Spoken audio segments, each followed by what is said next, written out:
Hey everyone, I'm your host, Ricky Shockley, and this is the MedSpa Success Strategies podcast, where MedSpa and aesthetics practice owners come to discover strategies and tactics that help them better market and manage their practices so they can grow, improve profitability, and have greater impact for their teams and their patients.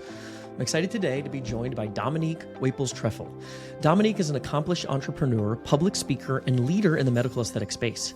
After years as a prosecutor in the district attorney's office, advocating for survivors of family violence, she made a bold pivot into entrepreneurship, co-founding Restore Medical Spa with her sister in 2011.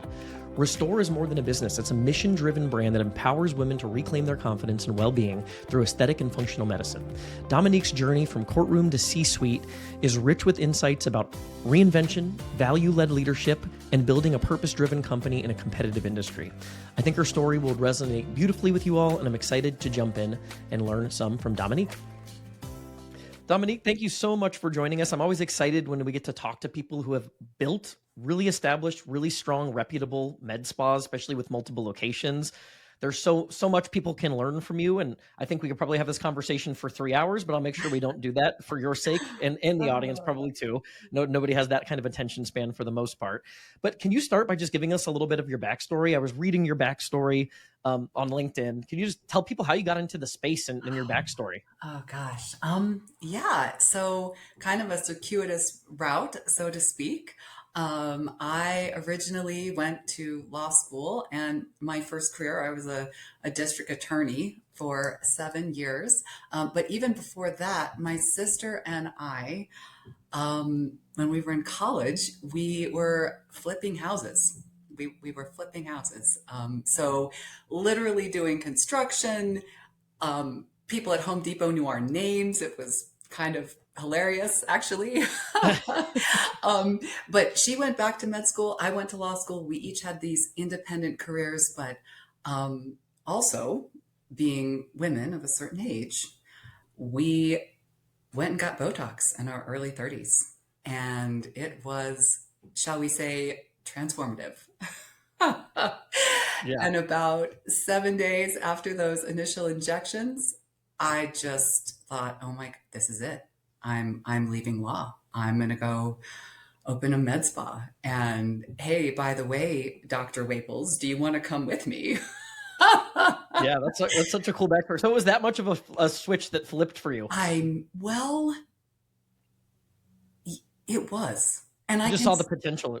I mean, I think that medical aesthetics it's becoming more and more understood for what it truly is. But I think for a long time, medical aesthetics was looked at as like, it's purely vanity. It's basically plastic surgery. It's kind of this, if you were confident in yourself, you wouldn't do this. You wouldn't need this. Why do you need this? That kind of perspective on it. But it was immediately obvious to me the minute I sort of saw those wrinkles fade away. I thought, you know what? I feel better about myself right now. I feel more confident walking into every room today because of this. And if I'm feeling that way, other women are going to feel that way too. And that's powerful. That is so powerful. So, I mean, it was another, maybe year and a half before we actually opened up the business, right? But the idea and the certainty and the power of it was that quick. It really was. Yeah. Wow. Awesome. So you got her on board. You decide we're going to do this. We're going to open a location. I'm assuming this is Restore started in the Denver area. It did. And what year did Restore open, Dominique? Well, we opened in the fall of 2011. And in fact, we opened in November of 2011. And I will always be certain of that year because I also had my first child that month. Oh, wow. That's a lot on your plate at one time. Yes, it was quite a month. So this is close to when I got into the space, roughly. And you came out of the gate as just a med spa in 2011? We did. So you were really early on then with like being at the actual, like opening a business that was categorized as a med spa. That was pretty early on from my recollection. Is that pretty accurate? It was, I think. Yeah. I mean, it was still a time when usually the first question when I said, we don't, we run Restore Medical Spa, right? We're making aging optional. People would say, oh, well, what's a medical spa? Like, what is Yeah. that? And I would Yep. follow it up by saying, well, we're making aging optional through medical aesthetics. Think Botox. You've probably heard of Botox, lasers, medical grade skincare. And usually people had heard of Botox, usually, Yep. but not everybody. And if they were getting it, they certainly weren't admitting it. I could look right across the table at somebody. Like, I Yeah. know what's happening here. And they're hmm fully denying that they've ever heard of Botox, right? Yeah. Things have changed quite a bit. For sure. Yeah. I think like even the celebrity class was denying that type of stuff at that Right, time. right. Yeah, that's interesting. Mm-hmm. Cool. So you open the med spa. Now so how did you build, just to kind of recap the story from, hey, we have this idea, we're going to start a med spa, Yeah. to where you are today, Oh, which yeah. is obviously like a level of success that a lot of people are striving for. And obviously that's probably a long, complicated, winding path. There's probably a lot to that story, Mhm. but just as an overview, can you connect those dots for us? Well, first of all, you are too kind. I mean, we have certainly worked very hard, and we're very proud of what we've built, but we have got many, many more mountains to climb. I would say the way we built Restore, we did it the hard way. We knew nothing. We learned our lessons because we made them and we made mistakes. I mean, it was painful. It was truly the entrepreneurial journey. Um, we thought we were going to be profitable right out of the gate. I mean, that's how naive we were about what was going to happen. We ran out of money. We were not profitable for the first couple of years. I mean, we hired the wrong people. We bought good equipment at bad prices. Just everything you can imagine, we struggled with. I thought marketing was a dirty word. I didn't understand it or really have any. I avoided it mightily, actually, Yeah. for quite some time. But just through dedication to really getting great results for our clients, and through some very lucky and fortunate,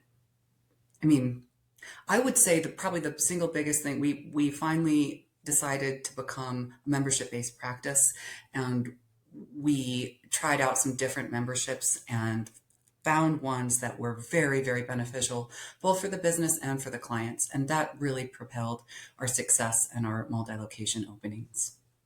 Yeah, I think that's a good segue. We've talked about that a lot on the podcast, and loyalty programs versus memberships. And I know just from talking to people, it's something that people struggle with.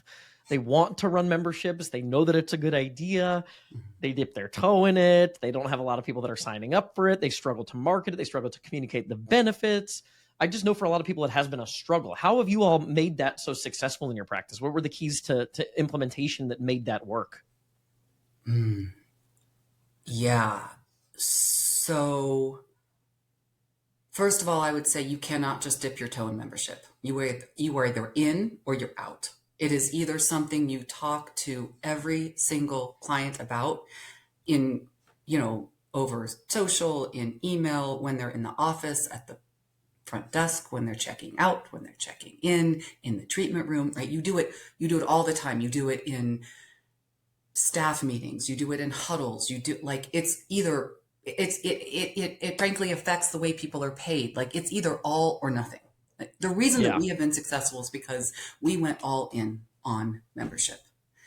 And I would also say, I remember that when we first launched it, you can't, I think we often think like a launch is like, I'm going to tell my staff, I'm going to tell them in a meeting, and then that's great. That's it. That's all I need to do, right?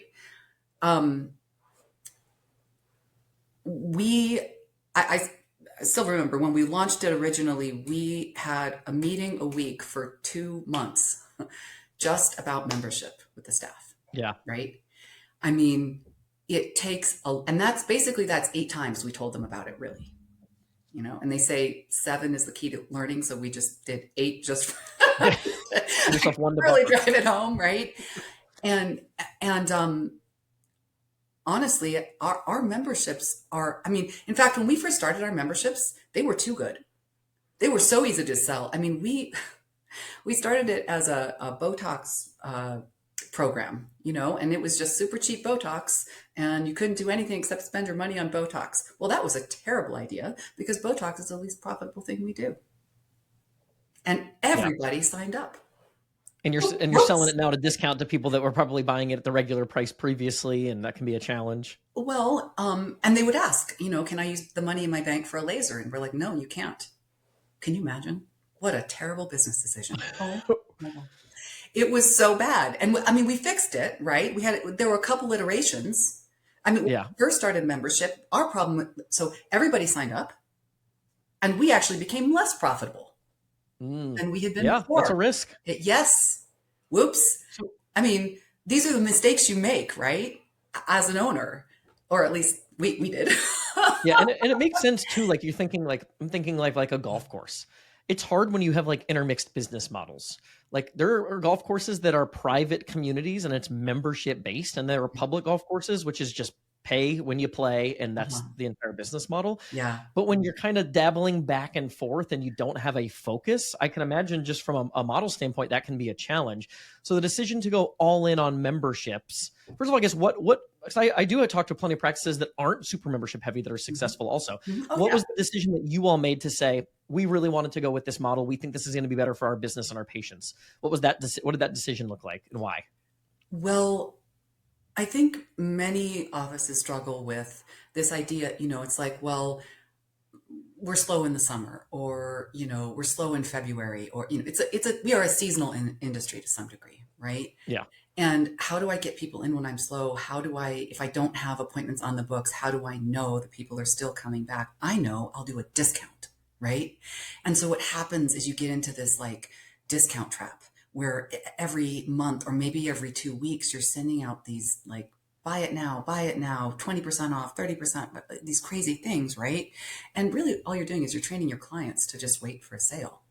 1,000,000%. Yep. Yeah. And so what we realized when we started with membership is all of a sudden we had the ability to still give really great pricing and special, offers and opportunities to this select group of people, but it was the select group of people that had committed to us. And that was the single biggest thing that encouraged us to say like, okay, this is really valuable. Like this is, we appreciate your loyalty, right? That was the message with membership. And so we just doubled down on that. Yeah. What is the current membership structure, if you don't mind sharing, like roughly, what does it look like? Is it you're banking dollars essentially? They're applicable, used for any service that you offer other than product? Mm-hmm. Yeah, exactly. It's a beauty bank. And the more you bank with us, the more that you save. Mm-hmm. And then we also have a variety of incredible VIP offers and things that happen throughout the year that are available to members only. And the way that I look at it, some people say like, okay, so I have this membership program, right? And there's certain things that are included in membership. And we kind of go from the opposite side. We say, you can use your membership dollars on anything you buy at Restore. Anything. And so anything that we add into our practice, any procedure, anything at all, one of the first things we do is figure out how it fits into our membership tiers. And that includes now, wellness and HRT and all of those things, right? Because this is a marathon, not a sprint. It's like going to the gym. You don't go to the gym, work out really hard for 6 months, get those abs, and then stop going and expect to still have them. So every single thing that we do, we assume that you're going to be a client for a really long, until you don't care anymore, right? Until you don't care anymore. And so our average lifetime for our members is roughly 2 years. And that's the average. I mean, there are people who sometimes I think, oh my gosh, I remember her when she used to come into our first location. She's still coming. That's cool. Oh, it's so cool. It's so great to have those relationships with clients. Yeah. Yeah. So lesson with this is, if you're going to do memberships, you want that to be embedded into your practice. It's going to be an incentive to create stickiness and retention. Mm-hmm. I think that beauty bank option is the best because it's not hard to explain. You're basically going to spend this money anyways. By signing up for the membership program, you're going to get a discount and all these other exclusive access points. And I think that's a really, really good way to do it. Mm-hmm. one of the things you mentioned on LinkedIn, and I went through, I told Dominique, I went through some of the LinkedIn posts because she has so much good stuff on LinkedIn. Yes. Not a lot of people have great stuff on LinkedIn, but you do. And there were Well, so many thank cool you. little posts that I was like, would be a perfect point of conversation. Yeah. So you all have an amazing reputation. I'm looking 1,000+ reviews, probably more between the Mhm. locations, and to be Yes. maintaining like a 4.9 rating. Yeah. That's really important. How do you think about maintaining your reputation and how critical that is to the success of your business, especially in a very competitive landscape like the med spa space? That is a great question. You know, reputation is everything. I mean, it takes forever to build one. It's like trust. I mean, it is trust, right? And you can lose it in a heartbeat. I I read a book. Okay, so here, this is one of my, like, if you haven't read this book, go read this book. Like, buy like 10 copies because once you read it, you're going to want to give it to everybody. Okay. But it's called Crucial Conversations. Have you heard of it? I have not, but I'm going to jot it down now. Yeah, jot it down. It's how to have conversations when the stakes are high and opinions differ. Um, and I think that having a great reputation, whether it's with, a friend, a colleague, a spouse, a client, a vendor, so much of it can come down to how do we have conversations when they're hard. And at Restore, one of the things that we train everyone in, like the front desk, client concierge, our providers, it's like one of our values is professionalism. And professionalism, to a large degree, is how you handle conversations when you don't want to have them. When somebody's angry, right? When somebody feels they have been ignored, or maybe when their results aren't what they expected, right? And I would credit our success in a large degree in this area to the degree that Dr. Waples especially has really just pounded into the clinicians. You never sit on a complaint. You immediately reach out to that person and you handle that conversation. You handle that problem. Yeah, And amazing. it's not, it's not like the thing that like immediately your revenue shoots up. It's not that thing. It's that it's a reputation over time, little by little, bit by bit. And I think it's one of the most important things we've done in this practice. Yeah, I was just talking to somebody about their Google reviews the other day, and it's like it's easy when you have 9 out of 10 clients that had a great experience and don't have any issues and they're not frustrated about anything, they're not concerned about the results. Those are Mhm. easy conversations to have. But that's really interesting if you emphasize professionalism when it's time to have the harder conversations, Mhm. being proactive, making Mhm. sure that you're handling those appropriately. That's how you mitigate the risk of those Yes. negative Yeah. reviews popping up. And I'll tell you, there are a lot of options with review softwares, where you Yeah. can basically try to, not post bad things. Yep. We don't do that. Every single person who comes in for an appointment at Restore gets an email with a link. We do not, obviously we also do NPS scores and a variety of other things, right? And it's like the problem is there, whether you hide it online or not. Like Yeah. let's deal with the problems and run a great business and do the very best things possible for our clients, right? Yeah. That's how you build a great business. The pro of that too is you do up your response rate. If you go through these tools that are trying to filter out reviews, Yeah. you're making people jump through an extra hoop. And so the people that were going to go leave a good review, you now have fewer of those too. So if you're confident that all in all you're doing a great job and that those are going to be minimal, I think that makes a ton of sense. And Um, occasionally we get a bad review. And it's like, Everybody, yeah, okay, we try, and now we immediately respond to that, right? Because it's the yeah. same thing as the conversations. It's like if you made a mistake, admit it. Say whatever it is, right? Don't come unhinged. I mean, have the conversation like an adult. Professionalism in your review replies Yes, for sure. please. That's critical. Yeah. Hey there, wanted to briefly interrupt the episode to make a quick ask. If you're a podcast listener, it would mean the world to us if you leave a review for the podcast, whether that's on iTunes or Spotify. It's something I hadn't really remembered or thought of asking for, but it does help us show up more frequently so that we can reach more people with the information that we're providing. So it would mean the world to us if you'd leave a review on iTunes or Spotify, if you're listening on audio. If you're watching on YouTube, make sure to hit the subscribe button so you're in the loop for future videos and you don't miss any of the content that we're putting out. One of the other things you mentioned here on LinkedIn, looking back at Restore, there were 3 pivotal decisions that completely changed your trajectory. I don't know if you remember that post or what those 3 things were. I know that's probably Reminds like me, one must have been membership, because I mean, I'm sure. okay, membership, yeah, or what those handful of things that like you started this business, you struggled out of the gate, you learned a lot of these lessons the hard way to where you are now. I know, again, hard to nail down, but are there a few things that really stand out in your mind? Like membership transition sounds like it was a big one. Mm-hmm. Anything with team hiring, culture, SOPs, scalability, anything there that stands out that you're like, hey, this was kind of a turning point where we figured out what we're doing, we gained confidence, and we started to figure out, hey, we can really turn this into something. Yeah. So hiring is huge. I mean, anyone who has a business, I'm certain would agree with that, right? It's like, the business is not the inventory you have on the shelves or the machines you have in the room. It's the people.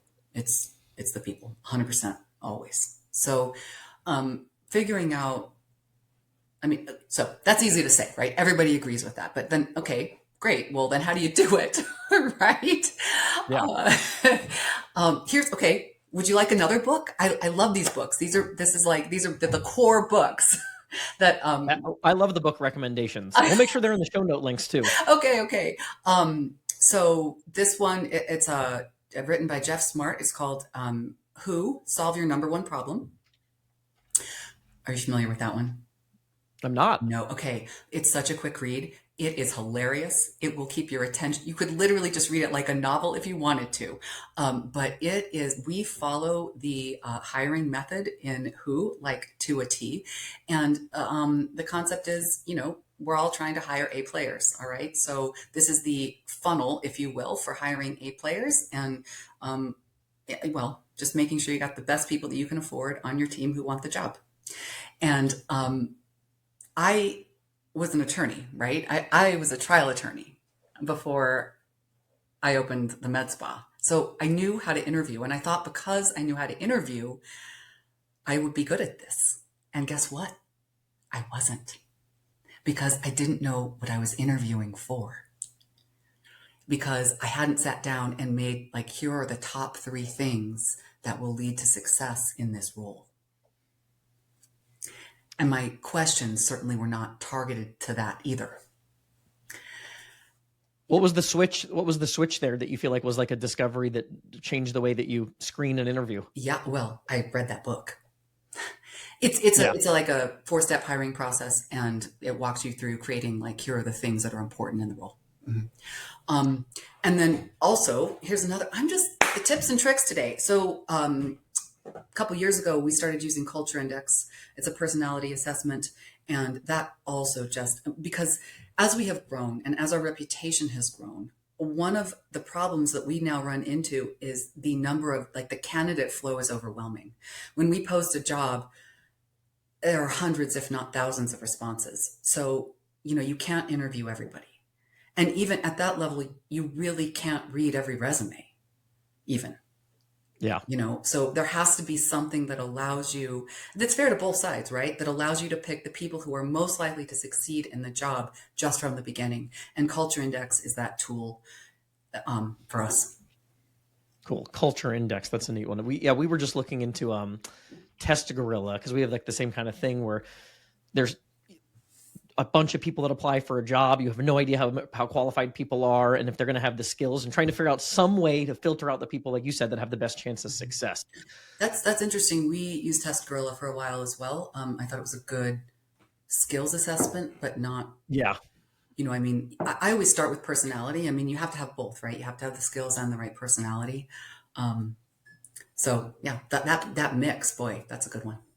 Yep, for sure. Another quote that you had here. One way we built our culture is through the hiring process. In first interviews, you ask candidates, what are you not good at? I'm looking for honest assessment, not lines like I work too hard. Yes. And you found that people that can acknowledge their genuine limitations are often the same ones that excel at asking, how can I improve? Yes. So the mindset for constant improvement, is that kind of one of those questions that you found to be critical in the hiring process? Yeah. Well, so first of all, there are 4 values that we live by at Restore. People first, constant improvement, celebrating excellence, and professionalism. So constant improvement is key to who we are. And that is 100% the question that I think tells me whether people, because if you just ask somebody, well, do you want to improve? Do you want to grow as a person, as a professional? Nobody's going to say no, Yeah. But when you say, well, what are you not good at professionally? Like, what are you not good at professionally? Please don't tell me it's delegating or working too hard. Right? What's the other one? There's another one I hear all the time. What's the other one I hear all the time? I can be too hard on myself. Oh, I'm too hard on myself. And I always Yeah. say, well, you know what that sounds like? That might sound, that might be a personal problem, but a professional strength. Like when people tell me like I work too hard, or, I mean, basically the way that I preface it is this. I say, listen, I am building a team, and I fundamentally believe that a team, like a great team is going to beat a group of individual superstars every time. And that's because they know how to work together. Like great teams know when to pass the ball. So, right? Because if someone's just hogging the ball the whole time, that team is going to lose. So when do you pass the ball? Yeah. How do you think about cohesiveness in your team? Sorry, Dominique, was there something to add to that? Yeah, well, that's just how usually that'll get people to tell me the thing then they're like, okay, right, that's right. This is a team. This is important. Like the right person reacts to that and goes, yeah, okay. Yeah. I guess a couple questions on this, because I think this is so important. And I couldn't agree more. Like your people are going to determine your success to a large degree, people and process. Mm-hmm. And when it comes to people, how do you attract A players? Is pay part of that? Do you have to make sure, how do you think about like pay structure, compensation? How do you make sure that you're able to recruit people that you think are going to be top talent and serve as those differentiators on your front lines? Mm-hmm. Well, to be very frank with you, when we were new, we couldn't. Because, well, look, if you pay peanuts, you get monkeys.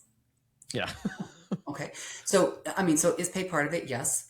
But for the very best people, you want to pay the very best people so that they don't have to worry about money and they can focus on what they really care about, which is dedicating their time and energies to their career and this business. Okay. So that's the way I think about it. I mean, the brand has really attracted a lot of interest. As the brand has grown and as our locations have grown, we have gotten more people interested in working here. I will also say that leadership makes a big difference. I spent years just like, I can't even believe I was doing this, but like sort of like almost sitting in a back room, having these dreams and ideas for Restore and not telling anybody. Well, you can't. Not sharing those with your team. Yeah, not sharing them with my team, not sharing them in any, like you've mentioned LinkedIn a couple of times, like just not sharing them anywhere. And a couple of years ago, I just like a switch flipped for me. And I thought, well, listen, I can't do this by myself. Nothing great is accomplished by one person. If I want people committed to this and committed to what we're growing, then I've got to get over this fear that I have and put it out there. And so this is what it is. Restore will have 20 locations in 5 years. Okay. And that's everywhere. That's something we talk about in our meetings. It's something I talk about in interviews. I put it in job postings. It's just like, if you want to be a part of this, come join us.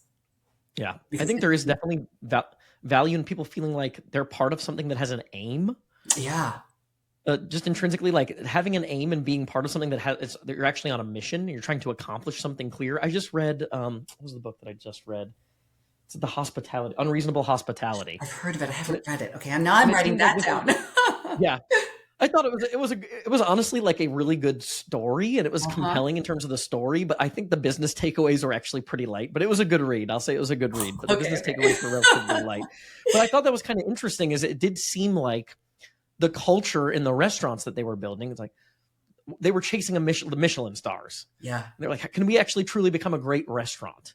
And the buy-in from the team without necessarily having to have like clear financial incentives, or not that you don't want to build those things in and be creative to make sure that people have some sort of that they're winning when you're winning. I think that's Oh, really important. oh People are yes. winning when you're Oh, winning. that is But just to huge. know that Huge. you're on a mission trying to accomplish a goal, I think is really Hmm. cool. So how do you instill in your team that they have an incentive that aligns with your growth goal? Well, we do. I Or that can mean, be hard. this does flow through. I mean, is this reflected in compensation? Yes. I mean, Yeah. I have actually, it's so interesting that you say like you want that alignment with your team. I always say, whatever we do, it has to be good for the clients, it has to be good for the employees, and it has to be good for the business. Because if anybody is rowing in a different direction, then if it's not good for clients, I mean, obviously you just don't have any clients, right? If it's not good for Yeah. employees, they're going to leave. If it's not good for the business, eventually it's going to shut down, and the employees and the clients are going to have to find somewhere else to go. So those things must be aligned. And we do our very best to, I mean, that starts with like when we start thinking about a procedure to bring on, right? It's a completely siloed experience, right? So the first thing that happens is Dr. Waples will make decisions about the technology that she thinks, and by the way, she's not in the treatment rooms at all anymore, really. Okay, so she'll find the technology that she's like, these are the technologies I want to look at. Great. Now we're going to have some demos with some various things. Great. Okay. And then she will give me basically a short list of like, these are the great technologies. These are the things that I will be proud to offer to our patients. And at that point, there has been no conversation about cost, like literally none. Because every time it Yep. starts to come up with the reps, she's like, I appreciate you, but we're talking about medicine. You'll get to talk to Dominique later. Yeah. Right. I like that. Right. And then the second analysis comes in, and I already know like any of the 3 or 4 or 5 things I have on the list are going to be great. And then we start the cost analysis, and that who's going to be a great partner for us, right? And then those things just wrap into the compensation plan for employees as well. And it just, any one of those Yep. things is a no-go, right? If it's not a great product, if it's not viable, profitable for the business, if it doesn't also benefit the employees, it's just not coming on board. Yeah. So. And the beautiful thing about this is a lot of times those things do align. What's best for the client generally is going to mean it's better for the business. And if it's better for the business, you have more opportunity for your team. So like, I yeah, agree. totally makes sense. I agree. In terms of operations and scaling, so going Mhm. from 1 to 2 locations Mhm. can be a challenge because you maybe have this core team, you've got somebody in office, you feel good about what you're doing as long as you have hands on everything. As you Mhm. start to grow and scale beyond 1 location, Mhm. what are the things that are really important to create a consistent experience for location 2, 3, and for you inevitably at location 20 and beyond? Right, right. Well, first of all, location 2 that was a scary, I mean, that was scary. Boy, you just, you don't know if it's going to work. We opened our second location in the middle of COVID. That was really fun. It was a new build, so the building itself was 3 years delayed. 3 years. Yeah. Cool. So you learn a lot. I mean, I think we were very lucky in that from the first day that we opened for business, we did so many things wrong, right? We made so many mistakes. But one thing that we got right was from the very, very beginning, I made the decision that all of our software was going to be in the cloud. And now we take that completely for granted. But in 2011, that was not the standard, actually, even for point of sale softwares. And I remember, like, we chose, for example, our very first point of sale software was MindBody, and we chose it because it was in the cloud. And that was so important to me because even then, like we spoke earlier, I'm in Montana right now. My family is from Montana, and spending Time in Montana is important to me. And I knew that I would want to be able to have visibility even when I wasn't sitting right in the office, right? So in some ways, going to 2 locations was, I don't want to say it was easy, but we had the system set up because our inventory systems, for example, were all available in the cloud. We used Slack to communicate. And so all of us we're all communicating every day seamlessly, even though we weren't in the same location. We use huddles, video huddles, so that we're all having communications every morning. And it's the same thing. We're on the same page. Because that's what it's about, right? It's like, how are we on the same page? How does management know that certain things are happening when they're not there? And so we had a lot of systems set up that worked well. I think the system that we did not have was a launch system, because that's a completely different one. That's not just about the ongoing operations. That's like, people don't know you. How do they get to know you? How do you order all the things that you only have to order once every, time you open? Yeah. So And that's probably snowballs too, right? Like the second location, it's like a whole series of learning lessons. Now you figured that out. Third location becomes a little bit easier, and you start to systematize it to where it starts to be a little easier to snowball. Mm-hmm. It was actually, I think number 3 was where I kind of got myself caught up and realized I have to hire some higher level operations people in the business. Yeah. Because is it that in your experience, that third location is when like, hey, I need to start building an infrastructure at the top layer of the business, because now there's just so many moving parts. Yeah, for me, definitely. I mean, for me personally, I recognized I will not be able to continue to do this. Like, I will burn out. I just get very angry at people, which isn't fair, right? When I start to get angry at people, I have to stop, especially my employees who are wonderful. I really have to stop and say, all right, Dominique, what are you upset about actually? And if you're upset because you're overwhelmed, because you haven't hired the right, it's always my fault, right?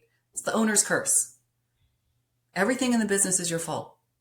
You either did it, hired it, or allowed it to continue, right? So I turn back around to myself and say, all right, well, you need to get a new job description out there. Yeah. So not allowing yourself to be overwhelmed, knowing when it's the right time to like scale and bring on additional help and build that infrastructure at the top of the business. Mm-hmm. What about like SOPs or anything that goes into like just the operations as you scale? What do you think about, or what are your thoughts on that type of thing? Well, have you heard of Trainual? Yeah. Yep. So this is so funny. So Chris Franzio he's the founder of Trainual. I met Chris through Entrepreneurs Organization probably maybe 10 years ago. I mean, it was quite a while ago. Trainual was it was a tiny little baby. Cool. We were little. Trainual was little. Mm-hmm. So we started using Trainual very early on. And so the documentation of our process through SOPs and videos and everything else, we have quite a repertoire in Trainual, and it's something we live by. It's sort of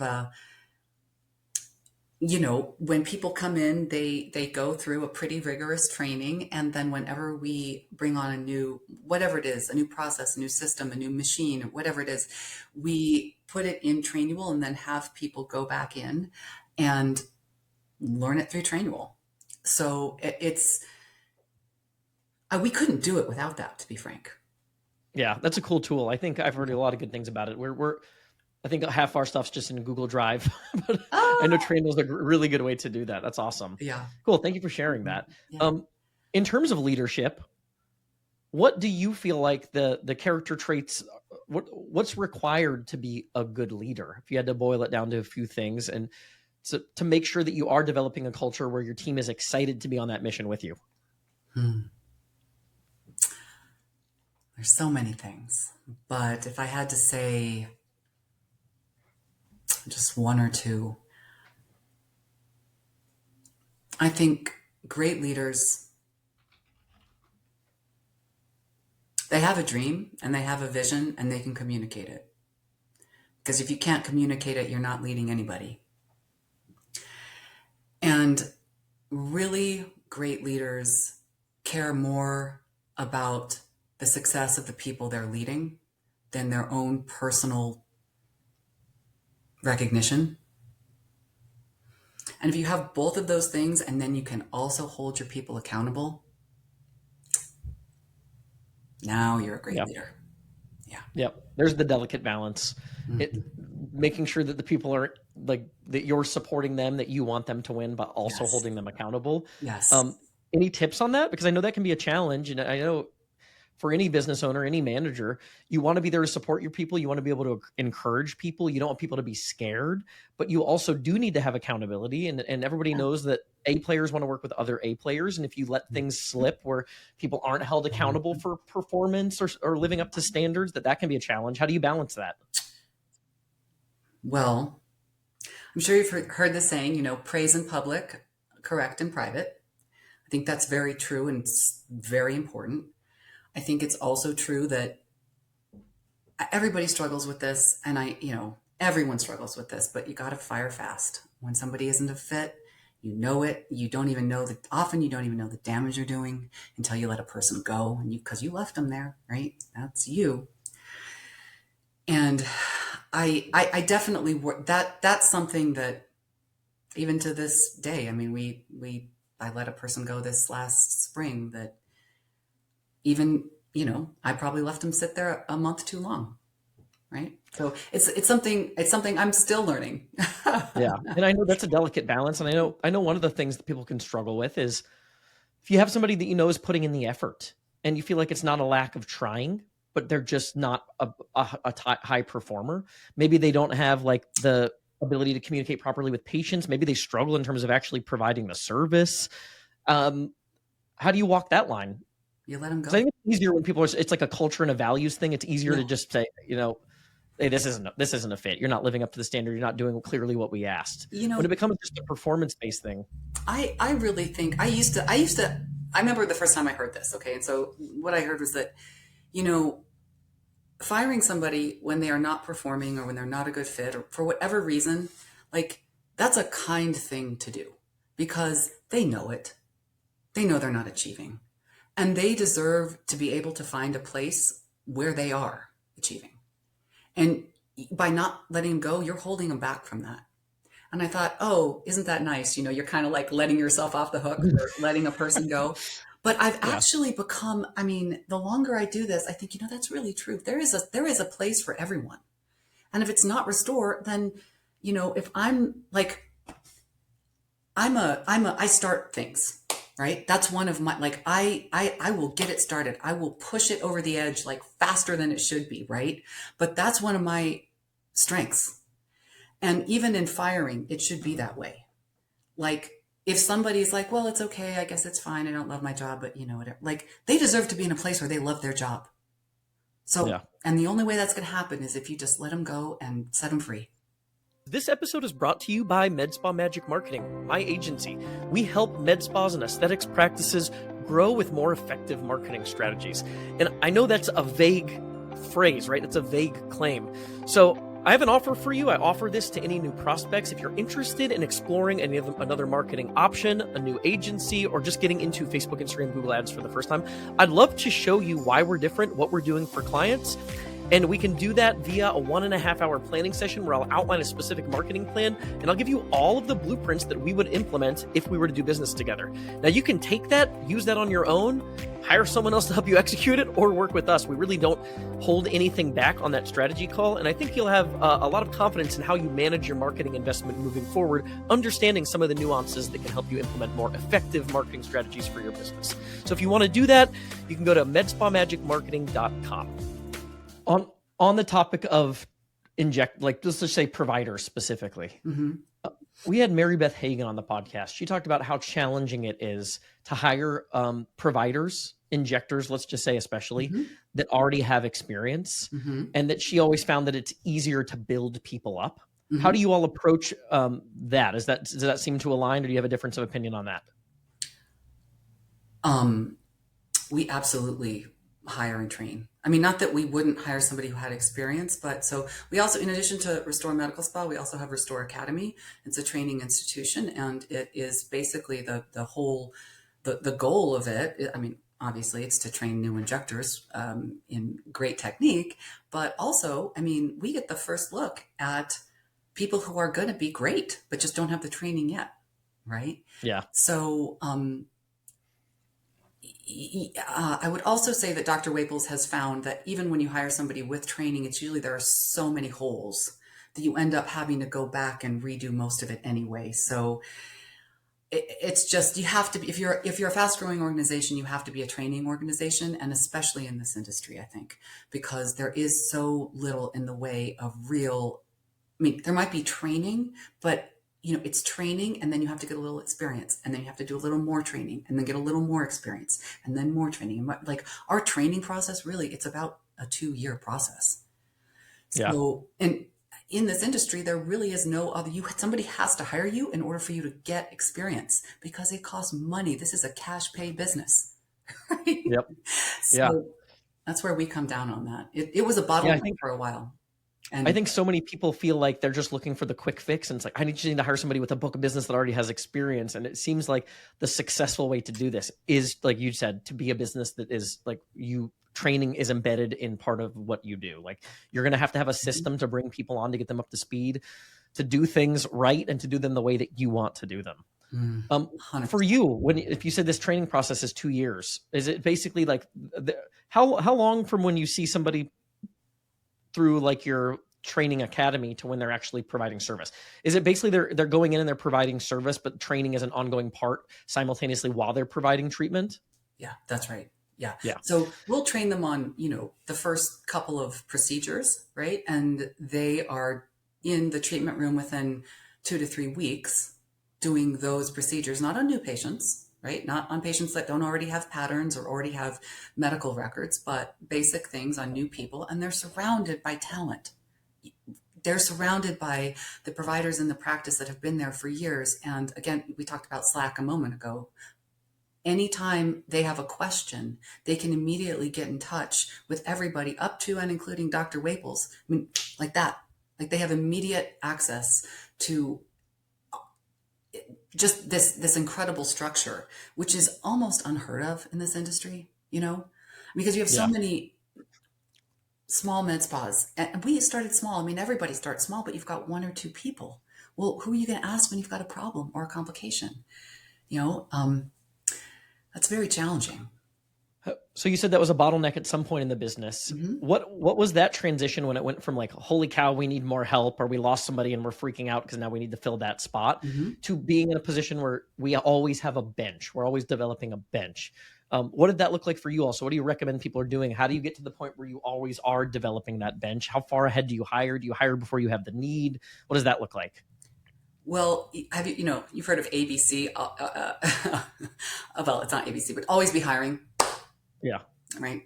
Always be closing, always be hiring. Like, I mean, for, for us, it really has gotten to that point. Like we always are interviewing, because you just never know. And you need to have great people. That's your promise to your clients. So Yeah.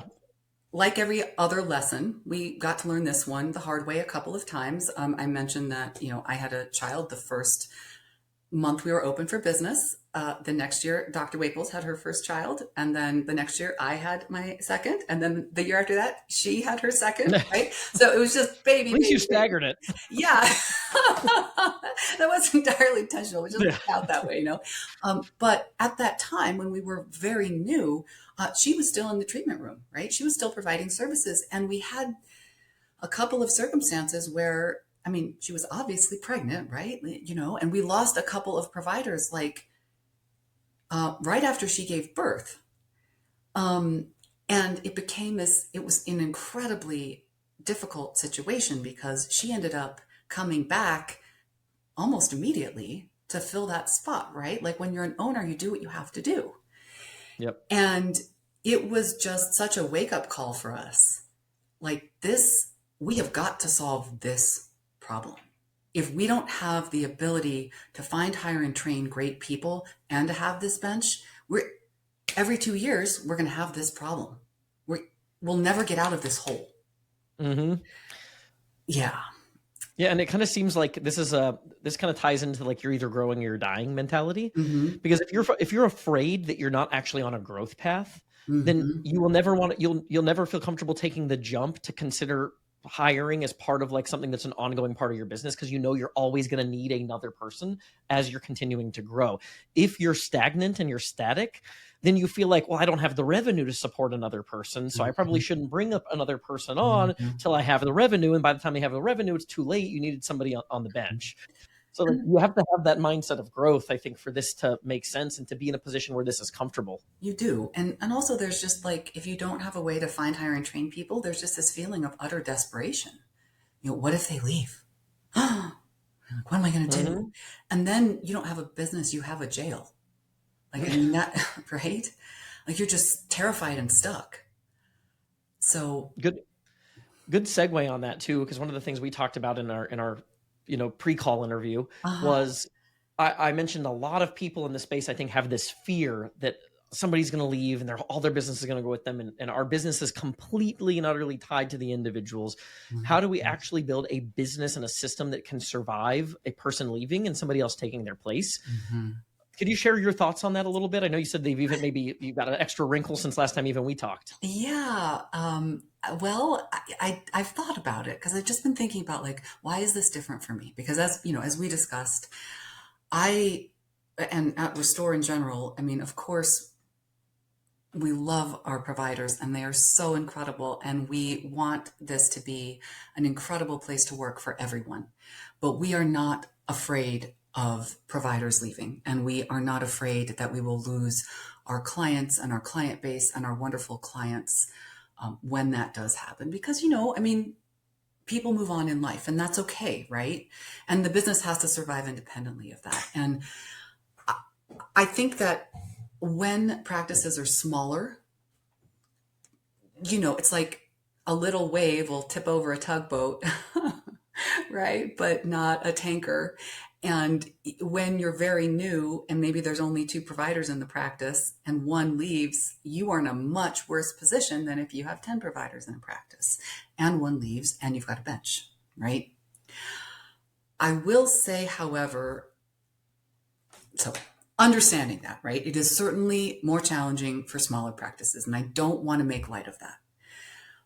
But I believe the correct focus is on the client, right? Like focusing on the client is really, if any business that's obsessive about a great client experience gets to keep their clients. That's it, right? So clients, generally speaking, in our practice, they live within a 15-minute drive time of our practice. So first of all, they're close. And I know that we will continue, unless they move, we will continue to be close for them. I also know that our membership program allows us to really track who is coming to our practice and who is leaving our practice. So I would say maybe, I don't know, 7 or 8 years ago, I did this analysis. A couple of providers left. It was actually another very painful business experience. I had a woman I considered a friend and a colleague. We were even considering having a joint, like sort of a joint venture together. And instead what happened is a couple of our providers went and worked for her instead. And, I felt betrayed and terrified and all of those things that you feel when that happens. And of course, there was this fear like, oh God, what if everybody leaves and the business falls apart? Because of course that was what they promised her, right? They were going to take the whole practice. And instead, what happened is for each provider, we lost about 5 members. And so 5 people per provider followed these two over to another practice. And not to make light of that, members are our lifeblood. They're our best clients. And at that time, we only had one practice. And I think we had something like maybe 600 members in that one practice. But, 5 out of 600, it does not end the business. And what happened, I tracked it for a while. And after I realized, okay, it's been a couple months, about 5 people, that's it. I had the pleasant surprise that after about 6 months, half of those people came back. And as they described to us, I love Restore, right? Restore has a certain vibe and a certain culture, and you hire great people. And we, of course, hired a couple more wonderful people who were able to provide, especially with the training that we offer them, right, that same level of service. And so it's the whole package. I think that some providers get in trouble because what they do is it's almost like they want the provider they hire to go out and find clients themselves. And they don't take the responsibility of marketing. And when they do that, that provider basically has their own business inside of their practice. And so, you know what? They probably should be scared when that provider leaves. Because if that provider went out and actually got those clients, they might leave with them. Yeah, they came for that person, not for Restore, and then happened to work with the provider. It completely changes the dynamic. Completely changes the dynamic. So I would just say start with the focus. The focus should always be on the customer, right? Like we take care of our employees. Like our employees are so important. If our employees are happy, our customers are going to be happy. But I am not terrified of my provider, and I shouldn't be, because I want to be able to freely give our providers everything, all the training, just all the experience, everything. And then still not be afraid of our members walking out the door if and when they leave. Yeah, I think that's awesome. I think that's something so many people, even successful med spas, strive for, because they do have that fear and kind of figuring out what it takes to get to the point where that's a diminished fear, and how you're attracting the clients, having training, making sure that people do have a loyalty to the business because of what you represent and how you treat your clients. I think that's incredible. You mentioned the need to be marketing. What have been the most successful things you all have done from a marketing standpoint? What are your quick thoughts on marketing and advertising? Marketing, well, well, we've been very lucky. I would start by saying that we've been very lucky. Our best marketing is the fact that we produce a great product. People Always, are yeah. walking around every day. Nobody's scared. Most people are not scared any longer to say that they get Botox. They will tell their friends. So over time, our client base, over half of our clients come from referrals in an established practice. Amazing. Yeah. And you have to do a great job for that to happen. And you do, right? Because it'll catch up with you, right? Yep. Whatever you're actually putting out there will catch up with you eventually.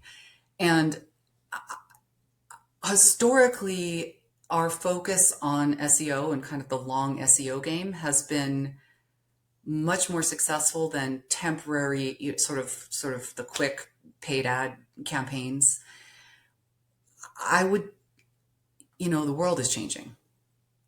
And it'll be very interesting. I'd love to hear your thoughts, actually, on what's happening in the marketing world here in the next, couple of years. But yeah, I think the simple evolution is honestly, like, just with all of this stuff in technology and AI, it's just making the consumer purchase decision more transparent. Even Google reviews were a version of that. You think about the world before Google reviews. It was, I hope this place has a good reputation. Let me ask a couple people. Let me just look at their cherry-picked testimonials on their website. But the more data people have, the more transparent the decision becomes. And I think it's positioning, having a brand, being sought after, and doing a great job, so that when people are doing that research and they're trying to figure out where to go, you truly look like the best option in general, or the best option for them, for their specific needs and their vibe and what they're looking for in a practice. Yeah. And kind of finding your lane. And like, you can't trick people. Marketing is not going to ever be an effective way to grow a business. You're not going to trick people into liking you or wanting to do business with you. People, even if they're seeing an ad, they're going to go research your business. So you got to have the goods. I think that's with anything. You have to have the goods. I love that. And I think marketing is not about tricking people. It's got to be authentic. Yeah, well, that's awesome. And yeah, that's the place to be. Like, if you're getting business from word of mouth referrals, and people are finding you on Google, and you've got great reviews, like, that's the gold standard. Nothing's better than that. You don't have a giant customer acquisition cost when you get to that point and you build to that. So every day at Restore, you get clients booking and calling that are finding you online from your Google reviews, their referrals from other clients. And those customers are the best because you paid nothing in terms of acquisition costs to get them. So I think that's the best place to be. Yeah. Amazing. Yeah. Dominique, any last words of wisdom for people that are, maybe they're running a successful med spa, they're looking to get to the next level, and they're trying to figure out what are the little things, what are the mindset things, maybe even a mindset thing to wrap? What do you feel like you have to do when things can get overwhelming and you're managing a business that's growing?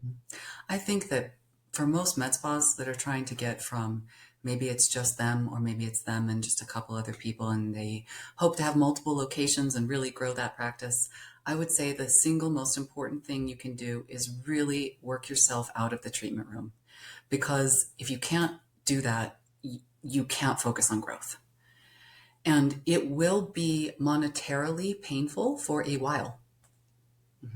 But you have to be willing to work through that to get to the next level. Yeah, you have to work on the business, not in the business. I think you hear people say that. It can be a cliche. And that doesn't have to happen all at once, but you have to at least be working toward it, because if nobody's working on the business is not going to grow. Then the business is just you, and good luck trying to sell that one. Yeah, you're just a hamster on a wheel at that point too. You're just stuck in the treatment room. You don't even have time or energy to think about, what do I need to do to make this entity successful? Yeah. Exactly. Well, Dominique, thank you so much. This was a great interview. I appreciate all the tidbits. I'd love to do it again sometime. Where can people learn more about you, what you're up to? We'll make sure all these things are in the show note links as well. Absolutely. Well, as you mentioned, I am active on LinkedIn, so you can find me at Dominique Waples -Truffle on LinkedIn. So that's WAP as in Paul, LES -TREFIL. And of course, you can always visit us. If you happen to be in Colorado or in Denver, please come visit us at any of our 3, soon to be 4 and 5 locations in Denver. And you can find us online at restoremedicalspa.com. And what about the training? Is that something that we want to share in the show note links too? Yes. So that is Restore Academy. So you can find information about Restore Academy on our website. We do offer in-person training, and we also offer all of our internal training modules that we use for new injectors. We offer those on a subscription basis. Amazing. Inside of Trainual. Yeah. That's really cool. Yeah. So as they get updated, they're updated for everyone. So if you're sort of a smaller med spa and you're looking for a way to have access and for your people to have access to some ongoing fantastic training, check us out. Just look for Restore Academy and find the subscription options. Yeah, what a cool share. Well, like I said, we'll make sure all those things are in the show notes. And I don't think I've ever told people, you got to go follow Dominique on LinkedIn. Or the LinkedIn posts are solid. And if you're a med spa owner, I think there's so many things just tactically, inspirationally that I saw on there as I was scrolling and prepping for the interview. So thank you, Dominique. We appreciate it and hope to have you back again sometime soon. Thank you so much. Yes, that'd be wonderful. It's wonderful talking to you today. I appreciate it. Great. Thanks everyone for tuning in. This podcast is a production of Med Spa Magic Marketing. If your med spa or aesthetic practice is in need of digital marketing services, help with advertising on Facebook, Instagram, Google, lead generation, and booking more appointments, please visit medspamagicmarketing.com.